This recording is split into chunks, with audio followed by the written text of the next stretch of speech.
BJP గెలుస్తుంది sir. NUDA ఈసారి కేసీఆర్ కాంగ్రెస్ మోడీ వస్తాడు. మేము అది కూడా చెప్పలేం కానీ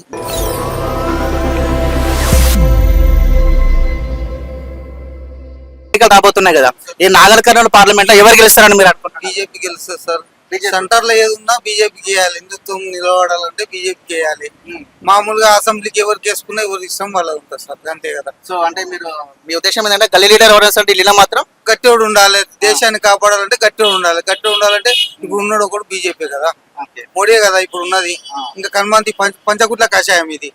అన్ని పార్టీలు కలిసి ఎవడు ఉంటాడో ఎవడు ఉండడో తెలియదు. లాస్ట్ వరకు ఉన్న 10-20 పార్టీలు మళ్ళీ ఎవడు ఉంటాడో ఉండడో తెలియదు. అందులోనే ఇప్పుడు నితీష్ కుమార్ ఉండే అందులో పక్కకు పోయినా, మళ్ళీ పక్కకు జరిగిందా. మమతా బెనర్జీ ఉండే, ఆమె నేను సొంత నివాడతాను పక్కకు పోయిందా. అఖిలేష్ యాదవ్ ఉండే, నేను సొంత నివాడతాను పక్కకాయ. ఇప్పుడు పంజాబ్ ఉండే, పంజాబ్ ఆయన ఇప్పుడు ఆయన లోపలేసే వరకు ఆయన ఏమంటాడు, నేను మా ఇష్టం మేము నిలబడతాం అని చెప్పింది. ఇండిపెండెంట్ గా ఇవన్నంతగా నిలబడితే ఇంకా నీ కూటమి ఏంటి ఉందా? కూటమే లేదు. కూటమైన బలమైన కూటమి లేదు. మరి అటువంటిప్పుడు ఇక బలమైన మనం చూడాలి, కానీ బలమైన నెంబడి పోతే మనకి ఏమొస్తుంది?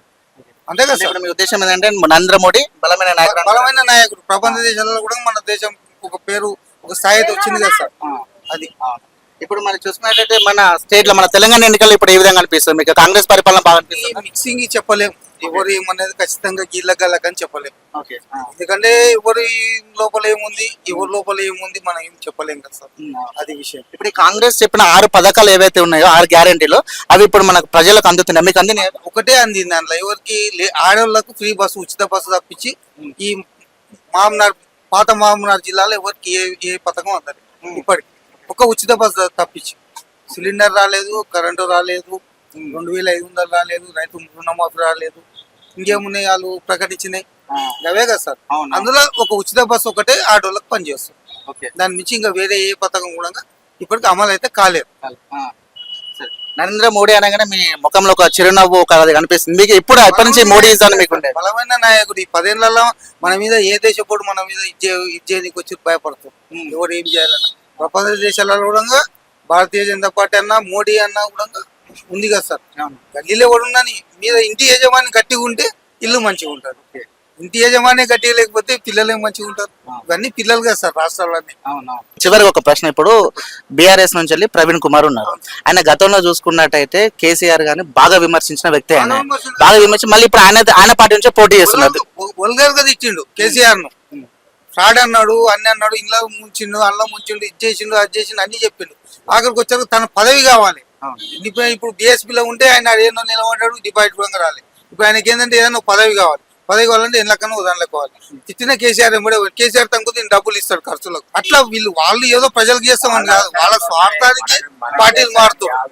నేను ఇది చేస్తా, అది చేస్తా, బహుజనులకు అది చేస్తా అన్నాడు, అదన్నాడు. బిఎస్పీలోకి పోయిండు, పార్టీ అధ్యక్ష పదవి తీసుకున్నాడు, కాంటెస్ట్ చేసిండు. ఏమైంది? ఏం రాలే. అని ఉన్నన్ని రోజులు ఈయన ఇచ్చిండు కేసీఆర్. మళ్ళీ పోయి కాలు మొక్కాడు. ఏం లాభం సార్? మరి నేను ఎవరు నమ్ముతారు? నువ్వు ఒక ఐపీఎస్, నువ్వు ఐపీఎస్ రిటైర్మెంట్ వాలంటీర్ తీసుకొని రాజకీయంలోకి వచ్చినావు, ఓ పార్టీలోకి వచ్చి దాన్ని నిలవదొక్కుకో, అందులో ఉండు, నీ సత్తేందో చూపి.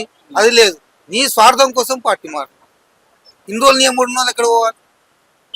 ఎంబడిన వాళ్ళు అందరూ అయితే నీ ఎంబడైతే రారు. ఒక్కరినే పార్టీ మారు. అది ప్రవీణ్ కుమార్దే అది సార్. ఎందుకంత అంటే విశక్తి అంటే ఈ రోజు ఒక పార్టీ ఉంటాడు, మళ్ళీ తెల్లారు ఇంకో పార్టీ మూడు కూడా ఏంటి వాడి పాలిటిక్స్ ఏంది అది వాడికి, వాడి అవసరానికి వాడుకుంటున్నాడు అంతే వాడు. అందుకోసం నోడా ఈసారి దొంగలు వాడి అవసరం కోసమే వాడుకుంటున్నాడు. ప్రజలైతే మరి అంత ముగ్గురు దొంగలే ఉంటారు. ఎవరిని చేయాలి చెప్పు? నేను అంటే ఏ పార్టీకి గెలుస్తా అనుకుంటున్నారు? మేము టీఆర్ఎస్ కి ప్రవీణ్ కుమారా? ఎందుకంటే అది ఈ సంక్షేమ పథకాలు అవన్నీ బాగుంటాయి కదా. కేసీఆర్ ఉన్నందుకు వాటర్ గానీ కరెంట్ గానీ మంచిగా ఉండే. ఇక కాంగ్రెస్ ప్రభుత్వం అంటే కొంచెం మళ్ళీ అట్లా పాత రోజులు వస్తున్నాయి.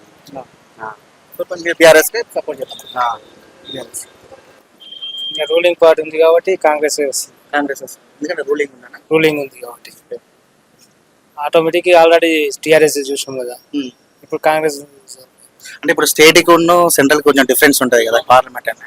సో అంటే ఇప్పుడు ప్రజలు డిఫరెన్స్ ఏమైనా చూపిస్తారు అనుకుంటున్నారా, లేదంటే బ్లైండ్గా వెళ్ళిపోతారు అనుకుంటున్నారు? మనం ఉన్నదే నార్కర్నూలు, ఇది ఎడ్యుకేషన్ ఎవరు కావాలో వాళ్ళకి తెలుస్తుంది. మనం అనుకున్నది ఎప్పుడు కాదు. రివర్స్ అవుతుంది ఎప్పుడు సో మీ వరకు అయితే కాంగ్రెస్ కి సపోర్ట్ కాంగ్రెస్ అయితే బాగుంటది. మీరన్నా మేము కూడా కాంగ్రెస్ ఎందుకంటే ఇప్పుడు రుణమాఫీ అనేది చేసాం ప్రజలు దాని మీద కూడా డిపెండ్ అయి ఉంటారు కొద్దిగా దానికోసం కాంగ్రెస్ కే గెలుస్తుండొచ్చు అని అనుకుంటున్నాం మేము కూడా లీడర్ కూడా గట్టి ఉన్నాడు ఇక్కడ లోకల్ కూడా మంచిగా ఉంది క్వాలిటీ సో ఇప్పుడు సెంట్రల్ అయితే మొత్తం ఇక్కడ నుంచి మీరు ఈ సెంట్రల్ లో అయితే మోడీ వస్తారు అనుకుంటున్నారా కాంగ్రెస్ వస్తారు? మోడీ వస్తాడు అనుకుంటున్నాం సెంట్రల్ లో మోడీ వస్తాడు, ఇక్కడ మాత్రం కాంగ్రెస్ కాంగ్రెస్ వస్తారు ఇప్పుడు ముందు వేసినప్పుడు ఇప్పుడు కూడా మేము కూడా కాంగ్రెస్ అని చెప్తున్నాం. కొంచెం ఒకటి ఇటు అటు కానీ కాంగ్రెస్ వ్యక్తినే ఒకటి ప్రోగ్రాం వస్తుంది మనం ఈ సగం ఆ సగం కూడా బాగుంటుంది. సో ఇప్పుడు ఇక్కడైతే కాంగ్రెస్ అభ్యర్థి వస్తారు అనుకుంటున్నారు, కాంగ్రెస్ వస్తుంది ఢిల్లీలో ఎవరు వస్తారు అనుకుంటున్నారు? మేము అది కూడా చెప్పలేం కానీ ఈ పురుషానికి అది కలవకృతి నుంచి అమలు కలిగించి కాంగ్రెస్ అని వస్తుంది. సో మీరు ఇక్కడ ప్రస్తుతానికి స్థానికంగా మీరు ఉన్నారు కాబట్టి మీ అభ్యర్థి కాంగ్రెస్ అభ్యర్థి మీరు గెలిపిస్తారని మీరు అనుకుంటున్నారు? అనుకుంటున్నాం ఖచ్చితంగా.